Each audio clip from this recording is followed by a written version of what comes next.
আপনারা দেখছেন একুশে টেলিভিশন।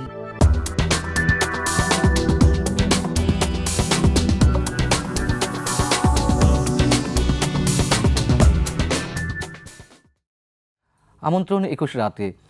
ছাত্র জনতার যে গণ অভ্যুত্থান, সেই অভ্যুত্থানের ১ মাস পূর্তি উপলক্ষে আমাদের প্রধান উপদেষ্টা ডক্টর মোহাম্মদ ইউনূস সাহেব যে বিবৃতি দিয়েছেন, সেখানে তিনি ছাত্রদেরকে পড়াশোনার টেবিলে ফিরে যেতে বলেছেন। আবার একদিন আগেই ভারতের পিটিআইয়ের সঙ্গে একটি সাক্ষাৎকারে তিনি বলেছেন যে ভারতে আশ্রিত শেখ হাসিনা যত বেশি কথা বলবেন তত বেশি সমস্যার সৃষ্টি হবে, তাকে চুপ থাকার অনুরোধ জানিয়েছেন। এই যে আহ্বানগুলো তিনি জানিয়েছেন, সেই আহ্বানে আসলে কতটুকু তারা সাড়া দিবে, আর তার এই আহ্বানকে আমরা কোন দৃষ্টিতে দেখছি, কতটা গুরুত্বের সঙ্গে নিচ্ছি, পাশাপাশি রাজনীতিতে ঘটে যাওয়া বিভিন্ন বিষয় নিয়ে আমরা আজকে আলোচনা করব। এ বিষয়ে আলোচনার জন্য আমাদের ২১-এর স্টুডিওতে আজ উপস্থিত রয়েছেন বাংলাদেশ সমাজতান্ত্রিক দল বাসুদের সাধারণ সম্পাদক বজলুর রশিদ ফিরোজ, রয়েছেন বিএনপির আন্তর্জাতিক বিষয়ক সম্পাদক ব্যারিস্টার নাসিরউদ্দিন আহমেদ অসীম। নাসিরউদ্দিন আহমেদ অসীম, আপনাকে দিয়ে শুরু করছি। অধ্যাপক ইউনূস সাহেব আহ্বান জানিয়েছেন শেখ হাসিনাকে চুপ থাকতে। তিনি বলেছেন যে তিনি ভারতে আশ্রিত থাকা অবস্থাতে বাংলাদেশ থেকে পালিয়ে গিয়ে সেখানে বিভিন্ন সময় বিভিন্ন ধরনের বিবৃতি দিচ্ছেন, এতে করে সমস্যা সৃষ্টি হচ্ছে নানানভাবে, এবং অবভিয়াসলি বাংলাদেশ ভারতের মধ্যে যে সম্পর্ক, সেই সম্পর্কে টানাপোড়েন হতে পারে। আপনি তার এই বক্তব্যকে কীভাবে মূল্যায়ন করছেন? ধন্যবাদ আপনাকে, দর্শক শ্রোতা যারা আছেন। আর অনেকদিন পরে বজলুর রশিদ ফিরোজ ভাই, ৯০-এর ছাত্র আন্দোলনের অন্যতম পুরোধা, ওনার সঙ্গে দেখা হলো। উনি যে কথাটা বলেছেন, উনি বর্তমানে অ্যাকচুয়ালি কি আপনার যুগের চাহিদা অনুযায়ী, তাই না? এই সরকারটা যেটা হয়েছে সেটাও কিন্তু একটা অবস্থার পরিপ্রেক্ষিতে বাংলাদেশে ইন্টারিম গভর্নমেন্টটা হয়েছে। বাংলাদেশের সাবেক প্রধানমন্ত্রী উনি তো পদত্যাগ করেছেন, পদত্যাগ করে বাধ্য হয়েছেন দেশ ত্যাগ করতে, মানে উনি চলে গেছেন বলতে গেলে। এরশাদ সাহেবও কিন্তু আপনার পদত্যাগ করে কিন্তু দেশ ত্যাগ করেননি, কিংবা বেগম খালেদা জিয়া আমাদের ম্যাডাম, আমার নেত্রী, ৯৬ সালে আপনার ক্ষমতা ছেড়েছেন কিন্তু পালাননি। মানে এমন অবস্থা হয়নি। তার মানে কি, সবচেয়ে ঘৃণিত এবং জঘন্যতম কাজ যারা করে তারাই কিন্তু আপনার একটা পর্যায়ে পালাতে বাধ্য হন। কারণ ক্ষমতা যখন ছিলেন আপনি ফেসিস্ট হিসেবে, আপনার সরকারি যত টুলস ছিল, রাষ্ট্রের সমস্ত আইন প্রয়োগকারী সংস্থা বলেন, র্যাব বলেন, পুলিশ বলেন, এপিবিএন বলেন, বিভিন্ন গোয়েন্দা সংস্থা, সব কিছু দিয়ে আপনার ক্ষমতাকে কুক্ষিগত করেছেন। জনগণের উপর স্টিম রোলার চালিয়েছেন, বিরোধী দলের উপর স্টিম রোলার চালিয়েছেন। এমন একটা অবস্থা করেছেন যে উনি দুর্নীতির যে মাত্রা, সেটা যে কোথায় গেছে, লক্ষ হাজার কোটি ডলার দেশ থেকে পাচার হয়ে গেছে, ব্যাংক লুট, শেয়ার বাজার, কত কিছুর কেলেঙ্কারি হয়েছে। এই ধরনের একটা অবস্থা ছাত্র জনতার অভ্যুত্থানের মধ্য দিয়ে পদত্যাগ করতে বাধ্য হয়েছেন এবং দেশ ত্যাগ করতে প্রাণ নিয়ে উনি পালিয়েছেন। তার কদিন আগেই বলেছিলেন ওবায়দুল কাদের সাহেব যে শেখ মুজিবের কন্যা পালায় না, তাই না? তো এই যে অহমিকাটা, এটা তো একদিনেই শেষ হয়ে গেল। সে জায়গাতে উনি কোন নৈতিক অবস্থান থেকে আপনার বিভিন্ন বক্তব্য দিয়ে বেড়াচ্ছেন? ওনার স্ট্যাটাসটা কি? এমনকি ভারতে বাংলাদেশের জনগণ, একজন জনগণ হিসেবে, নাগরিক হিসেবে ভারতের কাছে আমি জানতে চাই, ওনার তো এখন পাসপোর্ট নাই, ওনার কূটনৈতিক পাসপোর্ট বাতিল করা হয়েছে, উনি তো পাসপোর্টবিহীনভাবে, ভারতের রাজনৈতিক আশ্রয়ের কোনো আইন নেই, আপনার অ্যাজাইলাম অ্যাক্ট কিন্তু ভারতে নেই। তাহলে ওনার স্ট্যাটাসটা কি? কোন স্ট্যাটাসে উনি কথা বলছেন? আমি তো মনে করি যে ভারতের উচিত ইললিগাল এন্ট্রেন্ট হিসেবে ওনাকে গ্রেফতার করা। আমার দলের আপনার স্থায়ী কমিটির সদস্য সালাউদ্দিন আহমেদ, সাবেক মন্ত্রী, তাকে তো আপনার গ্রেফতার করা হয়েছিল আপনার ভারতে অনুপ্রবেশকারী হিসেবে, আপনার অবৈধভাবে অনুপ্রবেশের জন্য। তো তাহলে কেন এখন করছেন না আপনারা শেখ হাসিনাকে বা ওনার বোনকে? তারা দুজনই আছেন সেখানে। অবস্থানটা স্পষ্ট না। আমরা আগেও বলেছি যে ভারত আমাদের প্রতিবেশী রাষ্ট্র, আমাদের দেশে, আমার নেত্রী বলেছেন সবাই আমাদের বন্ধু, প্রভু না। আর আমাদের সবচেয়ে নেইবারিং স্টেটের মধ্যে সবচেয়ে বেশি ল্যান্ড বর্ডার শেয়ার করে ভারতের সঙ্গে। ভারত কোনো দিন বাংলাদেশের জনগণের সঙ্গে সম্পর্ক করেনি, করেছিল পার্টিকুলারলি আওয়ামী লীগ বা আওয়ামী লীগের সভানেত্রীর সঙ্গে। যার কারণে বাংলাদেশের মানুষের যে ভারত বিরোধী সেন্টিমেন্টটা কত বেশি প্রকট, এটা তো আমরা বুঝি। ডক্টর ইউনূস সাহেব সেটা ফিল করে কিন্তু এটা বলেছেন যে সাবেক প্রধানমন্ত্রী তিনি যখন মুখ খোলেন, দেশেও যখন খুলতেন, তখন বলা হয় যে ওনার আর কিছু লাগে না, উনি কথা বললেই মোটামুটি সেটা জনগণ বোঝে যায়। তো এখন দেশের বাইরে থেকে যদি উনি যে ধরনের অসংলগ্ন বক্তব্য দিয়ে যাচ্ছেন বা দিচ্ছেন, বা ওনার ছেলেও দিচ্ছেন, কিন্তু সেটা বেশি দিচ্ছে, উনিও দিচ্ছেন, তো ওনারা দেশের যে অবস্থাটা হচ্ছে, ছাত্র জনতার যে আন্দোলন, আত্মত্যাগ, আত্মাহুতি দিয়েছে, আবু সাইদ, মুগ্ধ, তাদের রক্তের তো দাগ শুকোয়নি। 16 বছর বিরোধী দলের আমাদের দলের নেতাকর্মী গুম হয়েছে 1100-র উপরে, আমাদের 3500-এর মতো নেতাকর্মী খুন হয়েছে। আমি বলছি বিভিন্ন রাজনৈতিক দল যারা ভিন্ন মত প্রকাশ করত, আপনার লক্ষ লক্ষ আসামি, 1 কোটির উপর আসামি, 50 লাখের মতো মামলা বিভিন্ন রাজনৈতিক দলের নেতাকর্মীদের, তো তাদের যেই অর্জন সমস্ত কিছু মিলিয়ে আপনি তার সঙ্গে আপনার এখন উপহাস করছেন আপনি বাইরে বসে। এ কারণে ডক্টর ইউনূস সাহেব বলেছেন ওনারা তো একটা ইন্টারিম গভর্নমেন্ট হিসেবে ওনারা দায়িত্ব নিয়েছেন, ওনাদের সম্মুখে অনেক চ্যালেঞ্জ, ওনাদের সংস্কার করতে হবে, রোড ম্যাপ দিতে হবে, ট্রানজিশন অফ পাওয়ার কীভাবে হবে, সমস্ত কিছু করতে হবে। আপনার বিভিন্ন দলীয়করণ হয়েছে, প্রশাসন, পুলিশ বিভাগে বলেন, সচিবালয়ে বলেন, কোন জায়গায় নেই। ওনাকে তো, ওনাদের তো অনেকগুলো কাজ করতে হচ্ছে। তো সে অবস্থায় যদি বাইরের থেকে সাবেক প্রধানমন্ত্রী বা আওয়ামী লীগের সভানেত্রী তিনি যদি এ ধরনের কথাবার্তা বলেন, তাহলে ওনারা নিশ্চয়ই ডিস্টার্ব ফিল করেন। সেটার থেকে উনি আহ্বান জানিয়েছেন যে ওনার চুপ থাকাটা উচিত। বজলুল রশিদ ফিরোজ, যে ভারত তো চাইছে, মানে তারা এখন ওপেন যেটি বলছে, ভিতরে কি আছে তা তো আমরা খুব সহজে বুঝতে পারি। তারা উপর দিক থেকে বলছে বর্তমান সরকারের সঙ্গে কাজ করে যেতে চায় বা সম্পর্ক উন্নয়ন করতে চায় যে অন্তর্বর্তীকালীন সরকার, কিন্তু শেখ হাসিনার বিরুদ্ধে কোনো ধরনের কোনো স্ট্রিক্ট কোনো সিদ্ধান্ত, মানে ফার্ম কোনো সিদ্ধান্ত তারা এখনো পর্যন্ত নিতে পারছে না। এবং আন্তর্জাতিক গণমাধ্যম সহ বিভিন্ন বিশ্লেষণে উঠে আসছে যে শেখ হাসিনা এখন তাদের জন্য গলার কাটা। আসলেই কি গলার কাটা, নাকি যতক্ষণ শেখ হাসিনা আছে তাদেরকে তারা প্যাট্রোনাইজ করে যাবে? ধন্যবাদ পান্না ভাই এবং সহ আলোচক নাসিরউদ্দিন অসীম সাহেব, বিএনপির নেতা, এবং যারা দর্শক শ্রোতা যারা শুনছেন তাদের সবাইকে আমি ধন্যবাদ জানাচ্ছি। একটা খুবই গুরুত্বপূর্ণ বিষয় এখানে আলোচনা করছেন, যে আমাদের প্রধান উপদেষ্টার আহ্বান, এবং পরবর্তীকালে আপনি যে প্রশ্নটা করলেন যে ভারত, শেখ হাসিনা সম্পর্কে ভারতের মনোভাবটা কী, এবং বাহ্যিকভাবে আমরা লক্ষ্য করছি যে ভারত সরকার বাংলাদেশ সরকারের সাথে একটা সম্পর্ক উন্নয়ন করতে চায় এবং একটা প্রতিবেশী সুলভ যে সম্পর্ক সেটা রাখতে চায়। একটা দুইটা দিক আছে। আমরা সবসময় বলে আসছি ভারত রাষ্ট্র এবং ভারতের জনগণ দুইটা কিন্তু এক জিনিস না। আমরা বাংলাদেশের জনগণের সাথে ভারতের জনগণের বন্ধুত্ব চাই, বাংলাদেশ রাষ্ট্রের সাথে ভারত রাষ্ট্রের সম্পর্ক চাই, বন্ধুত্বপূর্ণ সম্পর্ক চাই। আমরা কারো মানে অধীন হতে চাই না, কারো প্রভু বা ইয়ে হিসেবে আমরা দেখতে চাই না, বন্ধু হিসেবে দেখতে চাই। সেই ক্ষেত্রে এটা কতটুকু কূটনৈতিক আলোচনা আর কতটুকু ভিতর থেকে আন্তরিকভাবে এই আহ্বান, সেটা তো বোঝার মানে পরবর্তী সময় তাদের যে পদক্ষেপ সেটা দেখে বোঝা যাবে। এখন ধরেন যেটা প্রধান উপদেষ্টার কথা যেটা বলেছেন যে তাকে চুপ থাকতে বলেছেন, আবার একটা কথা ওখানেও আছে যে আপনি চুপ থাকলে আমরা হয়তো ভুলে যেতে পারবো।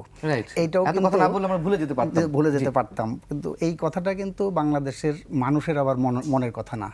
যেই ছাত্র জনতা জীবন দিয়ে প্রায় 1000-এর উপরে মানুষের ছাত্র জনতার রক্তের মধ্য দিয়ে যে অভ্যুত্থান সংগঠিত হলো, যেই সরকারের পতন সেটা সংগঠিত করলো, তাকে কিন্তু বিচারের আওতায় আনতে চায় এবং তার বিচার হোক এটা চায় দেশবাসী, ছাত্র জনতা। সেই জন্যে জনগণের পক্ষ থেকে কালকেও যে 1 মাস পূর্তি অভ্যুত্থানের মানে পতনের, স্বৈরাচার পতনের, সেই সময়ে যে বৈষম্য বিরোধী ছাত্র আন্দোলনের পক্ষ থেকে শহীদি মার্চ যেটা ঘোষণা করছে, সারা দেশে যেটা পালিত হয়েছে, হাজার হাজার ছাত্র জনতা সেখানে অংশগ্রহণ করেছে।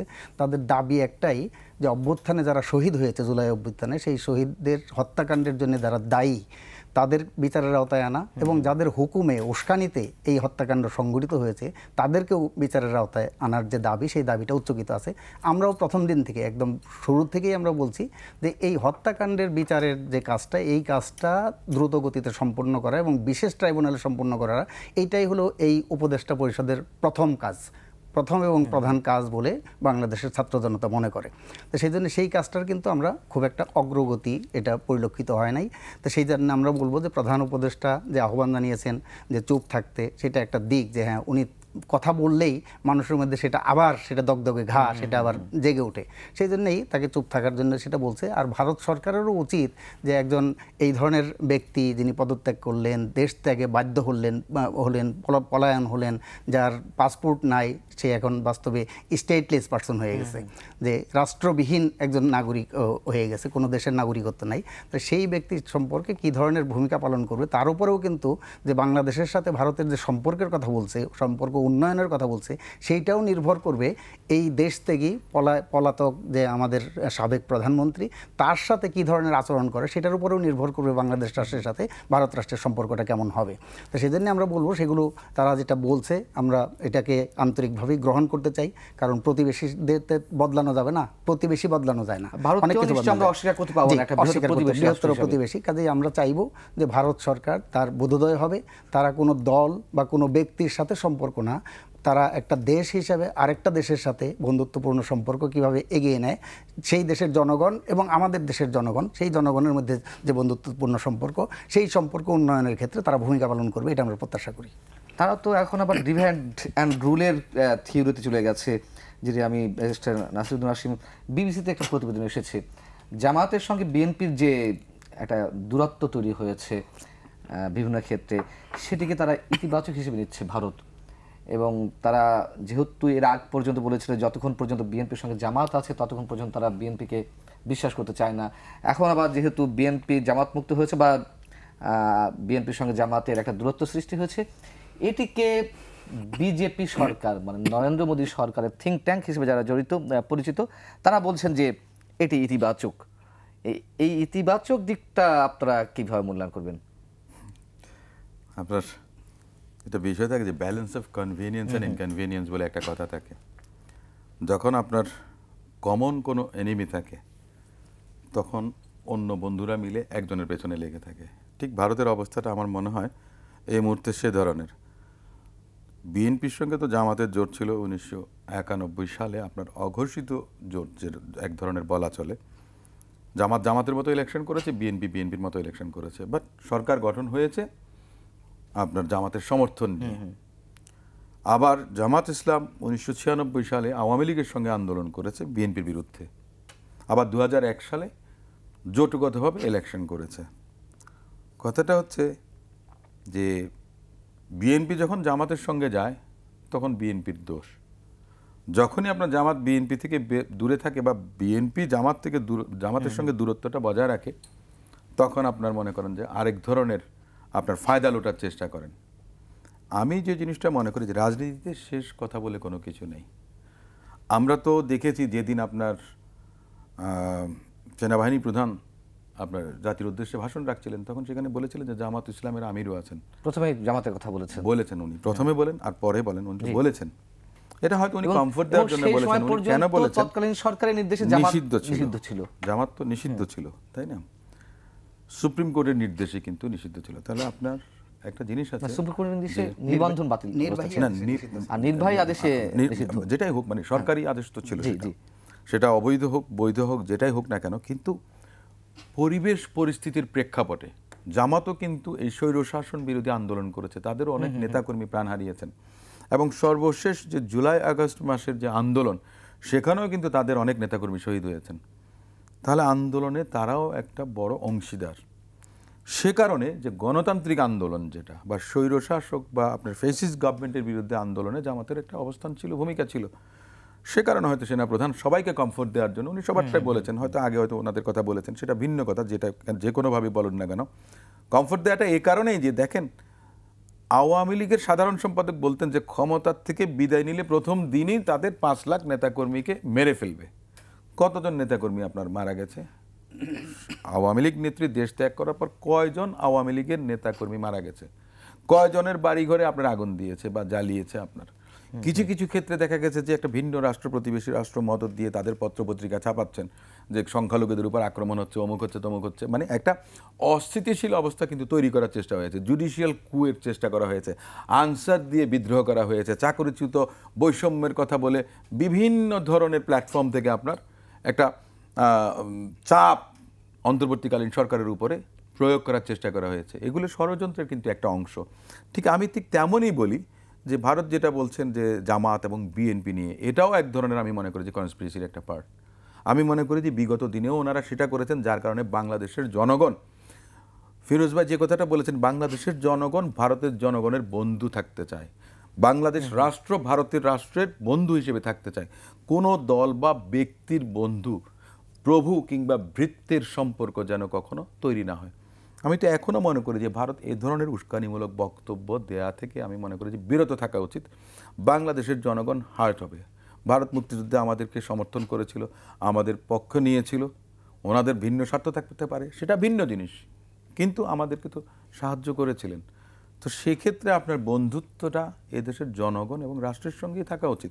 আপনি এই জায়গাতে ঘোলাপানিতে মাছ শিকার করবেন, ওই জামাত আর বিএনপির দ্বন্দ্ব, আপনি এটাকে পুঁজি করে আপনি মজা নেবেন, আমার মনে হয় না। এই সংস্কৃতিটা এবার ভারতের বোধহয় আপনার বন্ধ করা উচিত। আমি এই জিনিসটা আমি পরিষ্কার বুঝি একটা জিনিস। বজলুর রশিদ ফিরোজ, যে আমাদের পররাষ্ট্র মন্ত্রণালয়ের পক্ষ থেকে বলা হচ্ছে যে উদ্যোগ নেওয়া হবে যে বন্দি বিনিময় চুক্তি আছে বা প্রত্যর্পণ বিষয়ক যে চুক্তি, সেটির অধীনে শেখ হাসিনাকে ফিরিয়ে নিয়ে আনার উদ্যোগ নেওয়া হবে যদি আদালত নির্দেশ দেয়। এটা কি আসলেই সম্ভব বর্তমান বাস্তবতার প্রেক্ষাপটে ভারত বাংলাদেশের যে সম্পর্ক? একটা ধরেন যে এইটা একদিকে সম্ভব আইনগতভাবে, আবার পরিস্থিতিগতভাবে সম্ভব কিনা সেটা আমরা জানি না। কারণ নারায়ণগঞ্জে যে 7 হত্যাকাণ্ড, সেই হত্যাকাণ্ডের মামলার যে আসামি ভারতে সে গ্রেপ্তারি আছে, তাকে কিন্তু এখনো পর্যন্ত ফিরিয়ে আনতে পারে নাই বাংলাদেশ।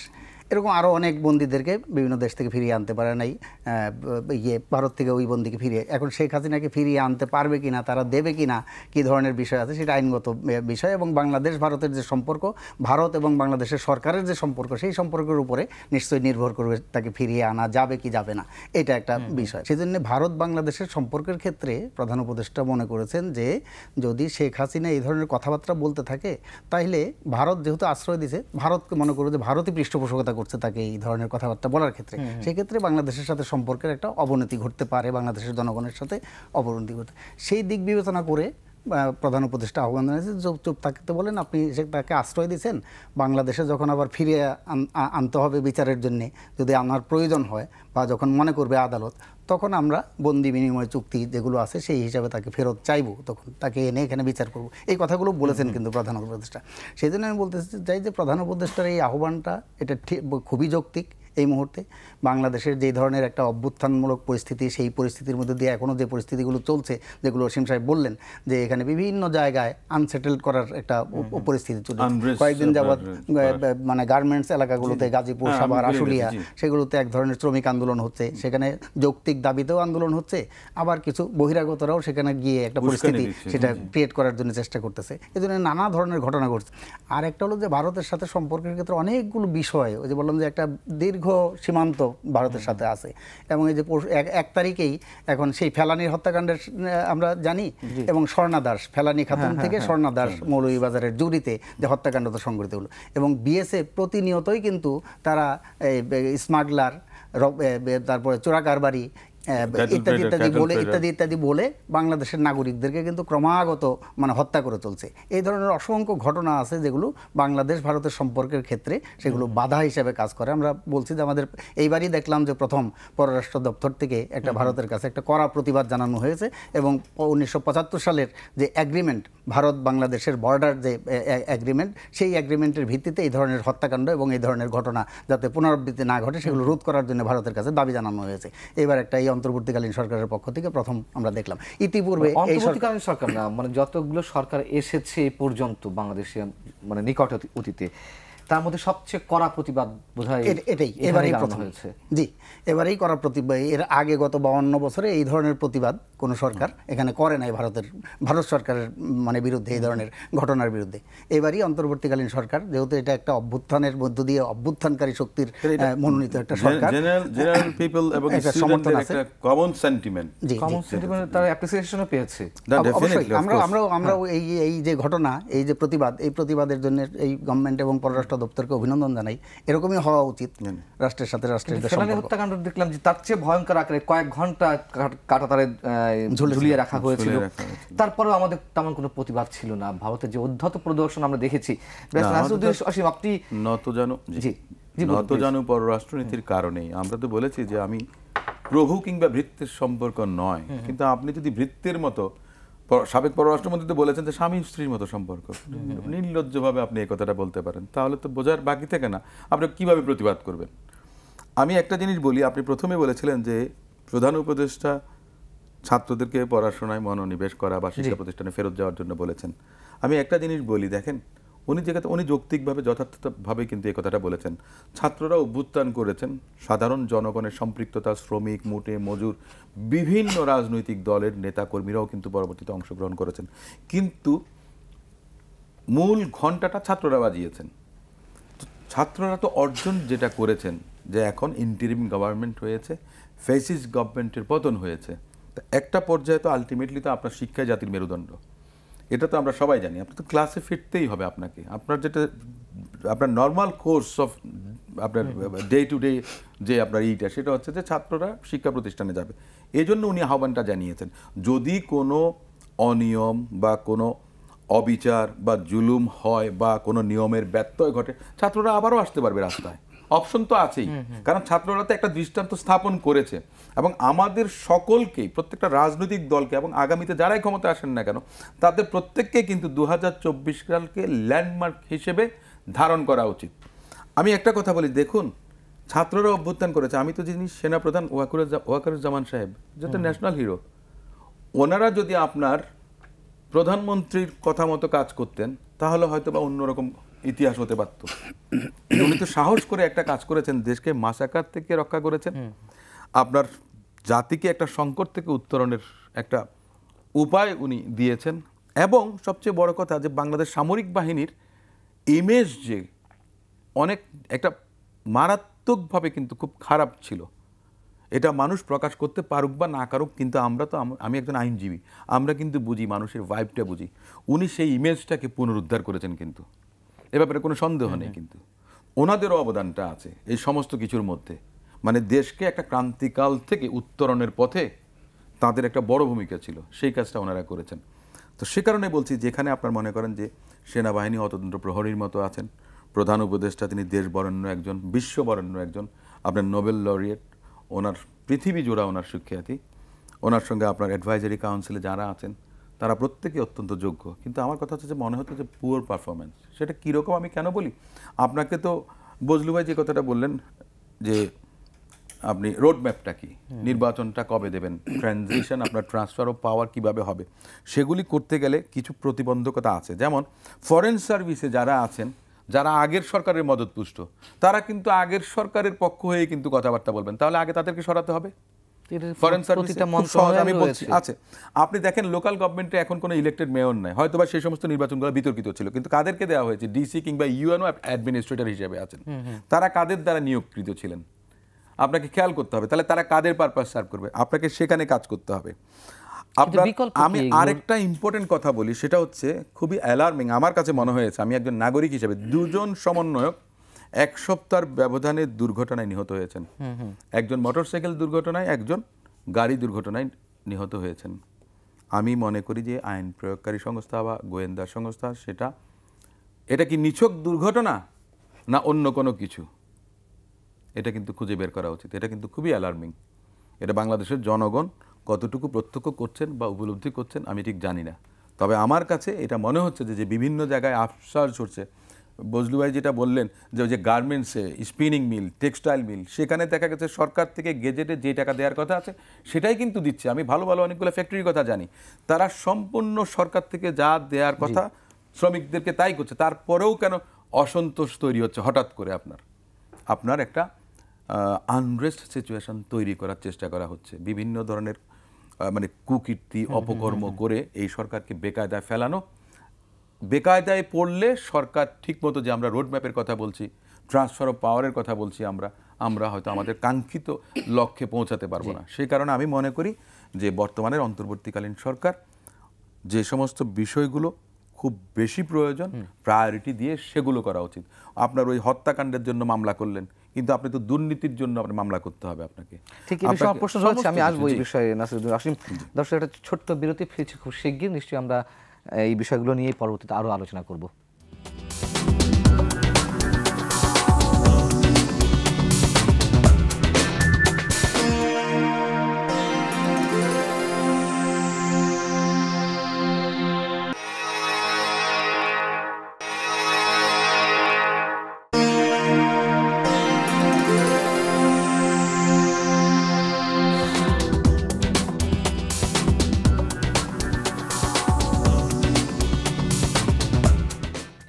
আমন্ত্রণ আরও একবার 21 রাতে। আমাদের সঙ্গে আজ রয়েছেন বাংলাদেশ সমাজতান্ত্রিক দল বাসদের সাধারণ সম্পাদক বজলুর রশিদ ফিরোজ এবং রয়েছেন জাতীয়তাবাদী দল বিএনপির আন্তর্জাতিক বিষয়ক সম্পাদক ব্যারিস্টার নাসরুদ্দিন আহমেদ অসীম।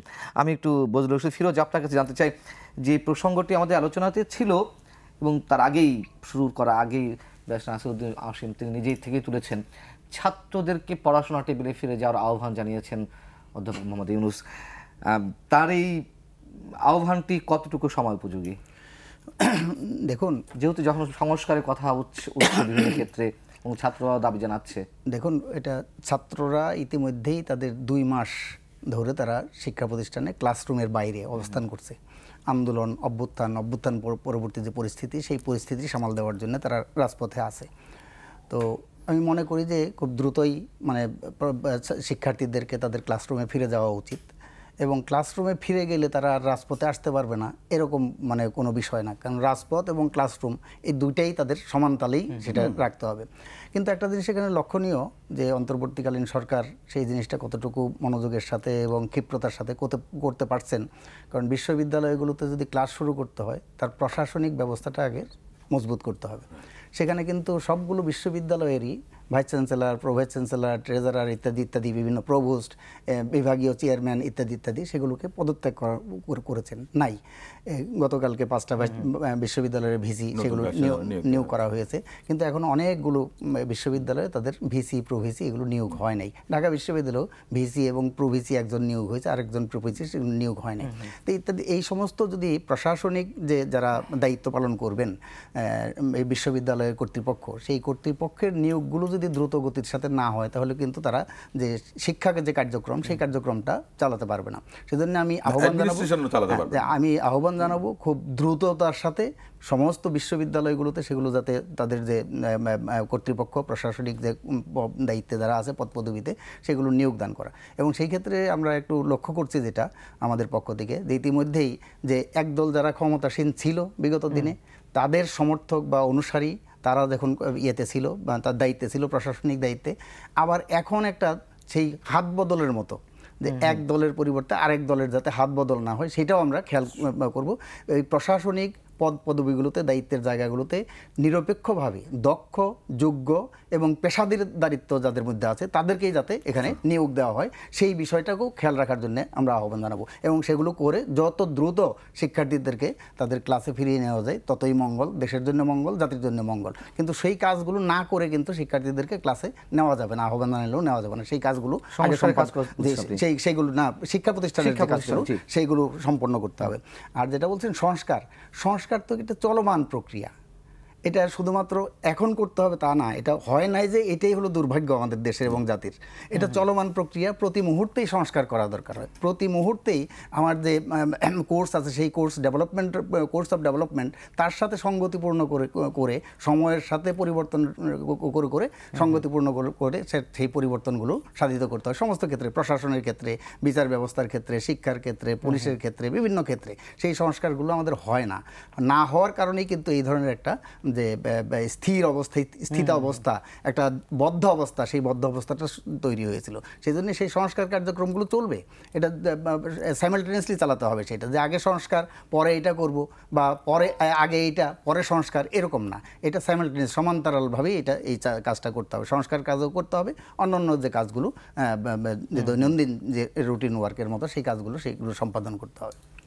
ব্যারিস্টার নাসিরুদ্দিন আসলে আপনি হত্যা মামলা সংক্রান্ত কথা বলছেন যে যা কিছু করা হচ্ছে সবকিছু সবাইকে হত্যা মামলায় জড়িয়ে দেওয়া হচ্ছে, এই জন্য মামলাগুলো হয়তো অনেকের কাছে মেরিটগুলো হারিয়ে ফেলছে মামলার। না, আমি এটার বিষয়টা হচ্ছে যে মূল ফোকাসটা যেখানে হওয়া উচিত সেখানে না হয়ে হয়তো দেখা গেছে অন্যদিকে হচ্ছে।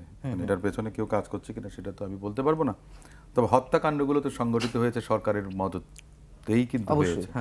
দেশের আইনমন্ত্রী বলেন, ওবায়দুল কাদের সাহেব বলেন, আপনার শাহজাহান খান বলেন, আপনার মোহাম্মদ আরাফাত বলেন, আপনার সাইকোফ্যান্ট যারা ছিল সরকারের তারা প্রত্যেকেই কিন্তু উস্কানি দিয়েছেন, তারা প্রত্যেকেই কিন্তু ইনস্টিগেট করেছেন প্রত্যেকটা হত্যাকাণ্ডের।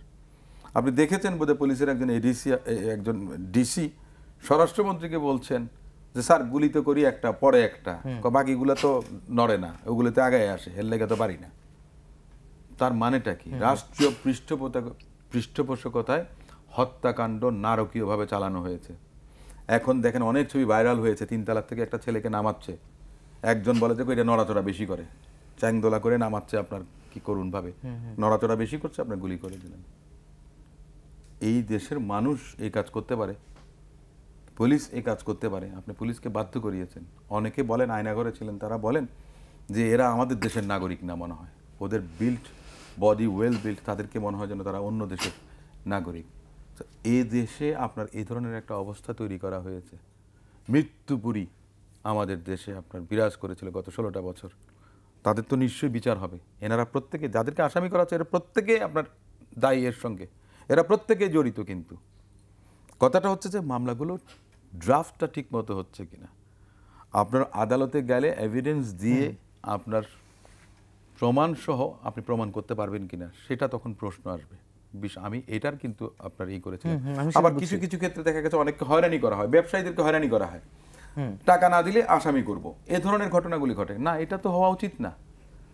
ব্যবসায়ীরা, আপনার খারাপ ব্যবসায়ী আছে, অনেকে বলেছে যে 1 মাস ব্যবসা না করলে কি হবে, প্রধানমন্ত্রীকে আমরা চালিয়ে নিব, আর এই প্রধানমন্ত্রীর কারণে আমরা আজকে এই অবস্থা, আমাদের ফুলে ফেপে আমরা বিদেশে আমাদের হাজার হাজার কোটি ডলার, আমাদের দেশে আমরা হাজার হাজার কোটি টাকা ব্যাংক লুট করেছি, অমুক করেছি তমুক করেছি প্রধানমন্ত্রীর কারণে, তাহলে এই প্রধানমন্ত্রীর পাশে আমরা থাকব। সেই ধরনের ব্যবসায়ীদেরকে বাদ দিয়ে সৎ ব্যবসায় যারা আছেন তারা যেন সুস্থভাবে স্বাভাবিকভাবে তাদের ব্যবসা প্রতিষ্ঠান পরিচালনা করতে পারেন। তারা তো দেশের ইকোনমিতে কন্ট্রিবিউট করছেন, ফরেন কারেন্সি আর্ন করছেন, তাহলে তাদেরকেও প্রোটেকশন দিতে হবে, রাষ্ট্র তাদেরকেও প্রোটেকশন দিতে হবে। দুষ্টের দমন, শিষ্টের লালন, এটাই যেন হয়। এটাই কিন্তু আপনার আন্দোলনের একটা বড় আমি অর্জন বলে মনে করি, মানে যেটা হওয়া উচিত। এখন আসুন আপনি, যে মূল বিষয়টা ছিল যে এই রাষ্ট্রটাকে তো আপনার একেবারে ঝালাপালা করে ফেলা হয়েছে।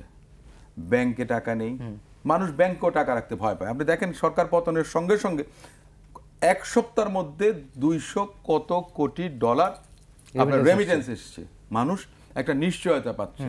হঠাৎ করে মানুষ ভেবেছিল যে এরা তো লুটপাট করে সব, আমরা বিদেশ থেকে টাকা পাঠাই আর এরা সব পাচার করে, ব্যাংক থেকে মানুষ তার নিজের টাকা তুলতে পারছে না। এই ধরনের একটা অচল অবস্থা, অর্থনৈতিক অব্যবস্থাপনা যেখানে বিরাজ করছে, তো সে জায়গাতে সবচেয়ে বড় যে জিনিস রাষ্ট্রীয় খাতের দুর্নীতিগুলো হয়েছে, সেগুলোকে আপনার প্রায়োরিটি দিয়ে আমি মনে করি সরকারের আগানো উচিত। কিন্তু সেটাই কি সরকারের সব কিছু? পাশাপাশি তো আপনার যে নির্বাচনের কথাটা আমরা বলছি, ফিরোজ ভাই বললেন যে বিশ্ববিদ্যালয়গুলোর প্রশাসন যদি ঠিকমতো কাজ করতে না পারে, ছাত্ররা তাহলে ক্লাসে গিয়ে কি করবে? প্রশাসন চালানোর জন্য তো শুধু একজন ভাইস চ্যান্সেলর কিন্তু এনাফ না, ওনার প্রক্টোরিয়াল বডি থাকে, প্রভোস্ট থাকেন, বিভাগীয় চেয়ারম্যান থাকেন, ডিন থাকেন, বিভিন্ন জন। সো দলীয় প্রভাব মুক্ত। এবং আমিও একটা কথা বলি, রাজনৈতিক বিবেচনায় নয়, regardless of anyone's political identity, if someone possess আপনার কি বলে quality, expertise, experience, academic excellence, তাদেরকে দেন, কোনো অসুবিধা নেই। আমার দল করে কিন্তু কোনো যোগ্যতা নাই, আমি তার পক্ষে কখনোই বলবো না বা বলতে দেবো না। আমার কথাটা হচ্ছে যোগ্যতা যাদের আছে তাদেরকে দেন। প্রতিষ্ঠানগুলোকে চালু রাখতে হবে। প্রতিষ্ঠানগুলো যে ভগ্ন দশা, সব ভেঙে পড়েছে, প্রত্যেক সব জায়গাতে আপনার মনে করেন যে দ্বিধাবিভক্তি। 16 বছরে জাতিকে দ্বিধাবিভক্ত করে রেখেছে এই আগের সরকার। আমরা চাই দেশের জাতীয় ঐক্য। আমার নেতা জনাব তারেক রহমান সাহেব তিনি বলেছেন, জাতীয় ঐক্যের কথা বলেছেন। উনি দ্বিকক্ষ বিশিষ্ট পার্লামেন্টের কথা বলেছেন। উনি প্রধানমন্ত্রী এবং রাষ্ট্রপতির ভারসাম্যের কথা বলেছেন। এতে রিফর্মের কথাগুলো বলছেন। এটা যুগের চাহিদা। আপনার সংস্কার তো চলমান প্রক্রিয়া, অ্যাডাপ্টেবিলিটি থাকতেই হবে।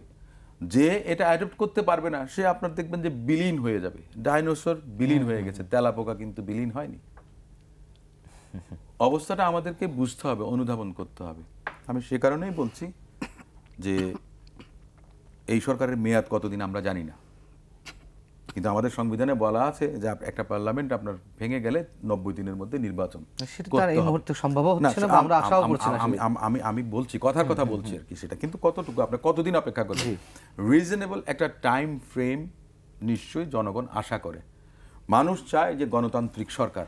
যে বিগত আন্দোলন যেটা হয়েছে সেখানে কিন্তু ছাত্রদের কোনো নেতা ছিল না। এর আগে আপনি 52-এর ভাষা আন্দোলনের কথা বলেন, 69-এর গণ অভ্যুত্থানের কথা বলেন, 71 মুক্তি সংগ্রামের কথা বলেন, 90-এর গণ আন্দোলন বলেন, সব কিছুতেই কিন্তু রাজনৈতিক নেতাদের সংশ্লিষ্টতা ছিল, মুরব্বিয়ানাটা তাদের ছিল, ছাত্র সংগঠন সবার ছিল, সবাই মিলেই কিন্তু আপনার আন্দোলনগুলো করেছিল। কোনো আন্দোলন সফল হয়েছে, কোনো আন্দোলন ব্যর্থ হয়েছে, কিন্তু এখানে কোনো মুরব্বি ছাড়া ছাত্ররাই কিন্তু আপনার একটা স্পার্ক ধরিয়েছেন। কিন্তু সেটাও হয়েছে রাজনৈতিক দলগুলোর 16 বছরের আন্দোলনের ফসল। কিন্তু জনগণের উপরে দুঃশাসন, অপশাসন, করের বোঝা, দ্রব্যমূল্য, বিদ্যুৎ, জ্বালানি, সমস্ত কিছুর যে অবস্থা, দুর্নীতি যেভাবে হয়েছে, সবকিছু তো কম্পাইলড হয়ে পাইলড আপ হয়ে এমন একটা জায়গায় হয়েছে যে হঠাৎ করে একটা ঝাঁকুনিতে সরকারটা পড়ে গেছে। আমি তো না, আমি সেটাই বলছি যে এটাকে মনে রাখতে হবে যে এই অর্জনটা সমগ্র বাংলাদেশের জনগণের অর্জন। ব্যারিস্টার নাসিরউদ্দিন ওয়াসিম যে কথাটি বলছিলেন এর আগের পর্যায়ে, যে যেহেতু সব জায়গায় স্থানীয় সরকার প্রতিষ্ঠানগুলোর যে যারা কথিত নির্বাচিত আর কি, সো কল্ড ইলেক্টেড, তাদেরকে সরিয়ে দেওয়া হয়েছে, অপসারণ করা হয়েছে এবং প্রশাসক নিয়োগ দেওয়া হয়েছে, কিন্তু সেই প্রশাসকদের মধ্যেই গত সরকারের প্রেতাত্মারা রয়ে গেছে। তাহলে বিকল্প কি? এখন ইউএনও, ডিসি এদেরকে দিয়ে তো চালাতে হবে, বা ঢাকা 2 সিটি কর্পোরেশনেও তো প্রশাসক নিয়োগ দিয়েছে এই অতিরিক্ত সচিবদের মধ্য থেকেই।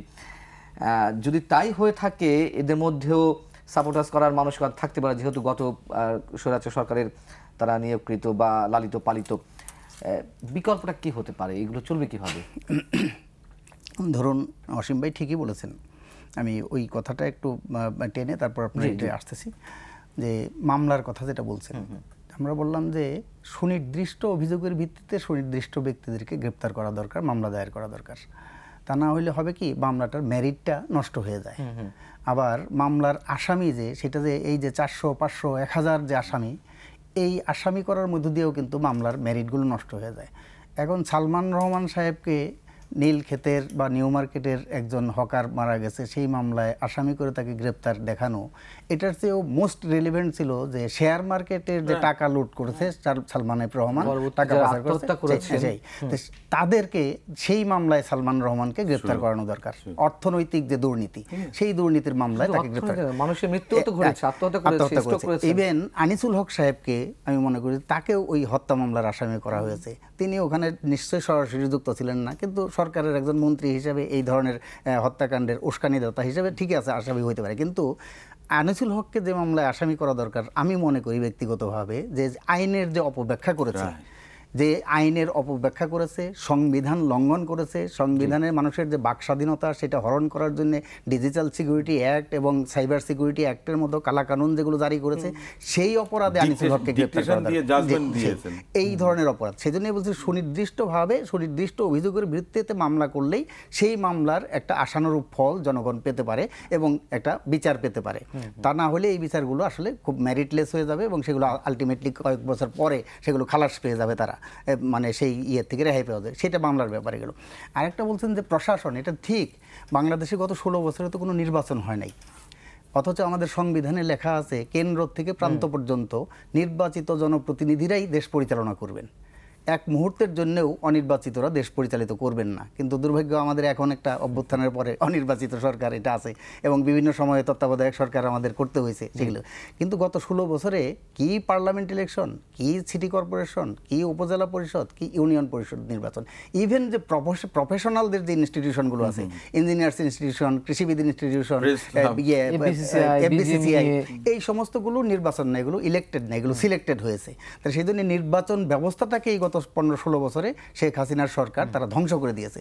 সেই জন্য তাদের যে প্রতিনিধি, তাদের যে মনোনীত ব্যক্তিরা এখানে নির্বাচিত ছিল, সেগুলোকে স্যাক করা, সেগুলোকে বহিষ্কার করা বা বাতিল করা, সেটা যোগ্যোপযোগী ছিল। কিন্তু সেটা কতদিন, সেটা দীর্ঘদিন চলবে না। আর এই 16 বছরে প্রশাসনের বিভিন্ন স্তরে প্রধান ব্যক্তিকে সরালেন, তারপরের ব্যক্তি দ্বিতীয় ব্যক্তি, তৃতীয় ব্যক্তি, এইটাও যে আওয়ামী লীগের দোষর না বা শৈরাচারের দোষর না, এটা আপনি গ্যারান্টেড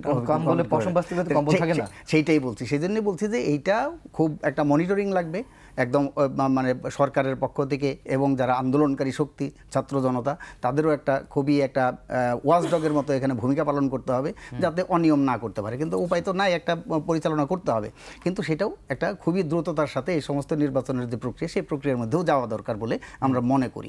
আর জনপ্রতিনিধিতা না থাকলে কি অবস্থা হয়, এইবারের বন্যার সময় আমরা লক্ষ্য করলাম, আমরা ত্রাণ দিতে গিয়েও লক্ষ্য করেছি, জনপ্রতিনিধিরা তারা চুরি করে, ঠিক আছে, তারা বিভিন্ন নয় ছয় করে, সেটা ঠিক, কিন্তু তারপরে তাদের মাধ্যমেই কিন্তু জনগণের কাছে সাথে যে লিঙ্ক, প্রশাসনের যে লিঙ্কটা, প্রশাসনের তো সরাসরি জনগণের সাথে লিঙ্ক থাকে না, প্রশাসনের লিঙ্ক থাকে এই সমস্ত জনপ্রতিনিধিদের মাধ্যমে। কাজে জনপ্রতিনিধিদের মাধ্যমে তাদেরকে কাজ করাইতে হয়। কাজে জনপ্রতিনিধি এবং প্রশাসন এটার একটা যোগসূত্র রক্ষা করতে হয়। সেই জনপ্রতিনিধি না থাকাতে এবার কিন্তু ত্রাণ যে কার্যক্রম, সেই কার্যক্রমে অনেক হ্যাসেল এগুলো পোহাতে হয়েছে এবং জনগণকে সেগুলো ভোগ করতে হয়েছে। সেই জন্য আমরা বলছি যে যত দ্রুত সম্ভব সর্বস্তরেই একদম পার্লামেন্ট ইলেকশন থেকে শুরু করে ওই সমস্ত ইলেকশনগুলো দিয়ে জনপ্রতিনিধিদের নির্বাচিত করা দরকার। তার আগে সংস্কার কার্যক্রমগুলো সেগুলো সম্পন্ন করা দরকার, কারণ তা না হলে নির্বাচন হলে তো সেই একই জিনিসের যে পুনরাবৃত্তি হবে। আর সেই নির্বাচন করতে গেলে নির্বাচন কমিশনের যেমন সংস্কার লাগবে, নির্বাচন ব্যবস্থার সেটারও সংস্কার লাগবে। আমরা আমাদের পক্ষ থেকে আমরা যেমন দাবি করেছি, না ভোটটা ছিল 2008-এ, ইলেকশনের পরে সেটা বাতিল করে দিয়েছে, রাইট টু রিকল সেটা যেমন থাকা দরকার, এবং এই যে সংখ্যানুপাতিক যে নির্বাচন, সেই নির্বাচন ব্যবস্থার কথা অসীম সাহেব বললেন এটা, এবং বিএনপির পক্ষ থেকেও তাদের 31 দফা সেখানে আমরা আছে যে দ্বিকক্ষ বিশিষ্ট এবং ইয়ের কথা বলছে, দ্বিকক্ষ বিশিষ্ট তত্ত্বাবধায়ক সরকার সেটা আবার ফিরিয়ে আনবে। প্রধানমন্ত্রী রাষ্ট্রপতির ক্ষমতার যে ভারসাম্য, সেটা শুধু প্রধানমন্ত্রী রাষ্ট্রপতির ব্যাপার না, এটা একটা সেপারেশন অফ পাওয়ারটা থাকা দরকার, যেমন জুডিশিয়ারি, লেজিসলেটিভ এবং এক্সিকিউটিভ, এই তিনটার আলাদা আলাদা সেপারেট থাকবে, আবার সমন্বয় থাকবে। এটা না থাকলে কিন্তু এটা সেই মতেস্কু, সেটা তিনি বলছিলেন যে এই ইয়ের সময়, ফরাসি বিপ্লবের সময় রোসু, ভলতেয়ার তাদের অনুসারী মতেস্কু থেকে বলছিলেন যে power of separation of power, সেটা না থাকলে হয় কি একাকার হয়ে যায়। তখনই কিন্তু এই যে ফ্যাসিবাদ মুক্ত আমরা করতে চাই, যে ফ্যাসিবাদকে উচ্ছেদ করছি যাতে পুনরাবৃত্তি না করে, সেটা না হলে এই ফ্যাসিবাদের যে পুনরুত্থান সেটা আমরা রোধ করতে পারবো না। এই গণ অভ্যুত্থানের চেতনা সেটা আমরা ব্যাহত হতে দেব না, আমাদের সেই জায়গাটায় যেতে হবে, আমাদের সেই অর্জনটা যাতে আমরা রক্ষা করতে পারি। কিছু বলবেন 30 সেকেন্ডে? যেটা হচ্ছে আমার কথা হচ্ছে যে আপনার আমাদের যে অর্জনটা, সেই অর্জনটা হচ্ছে যে অপশাসনের অবসান। তার মধ্য দিয়ে আমাদের যে টার্গেট, যেটা যে আইনের শাসন, সুশাসন, জনগণের শাসন নিশ্চিত হতে হবে। সেই ব্যবস্থায় যাবার জন্যে যে তড়িৎ একটা নির্বাচন, আমি ঠিক তড়িৎ বলতে আমি বলছি না যে আগামীকাল দেন, 3 মাসের মধ্যে দেন, 4 মাসের মধ্যে দেন, দীর্ঘায়িত করলেও হবে না। বেশি দীর্ঘায়িত করলে ষড়যন্ত্র যারা করেন তারা কিন্তু এখনো বসে নেই চুপ করে, তাই না? তো সে কারণেই বলছি যে একটা রোডম্যাপ দিলে জনগণ আশ্বস্ত হবে, জনগণ বুঝতে পারবে, জানতে পারবে যে সমস্ত তড়িৎ গতিতে যে সমস্ত সংস্কারগুলোর দরকার সেগুলো করে একটা নির্বাচিত জনপ্রতিনিধিদের হাতে ক্ষমতাটা যাক, এবং সংস্কার যেটা সেটা চলমান প্রক্রিয়া। আবার আপনার কেউ আসবে সেই একই কায়দায় দেশ চালাবে, এটা নিশ্চয়ই জনগণ চায় না, কারণ আমরা অপশাসনের অবসানটা চাই। এটা আমার। অনেক ধন্যবাদ ব্যারিস্টার নাসিরউদ্দিন আহমেদ অসীম, ধন্যবাদ ফিরোজ। আপনাকেও দর্শক শেষ করছি। এই ছিল আজকে আমাদের আলোচনা। ভালো থাকুন, শুভরাত্রি।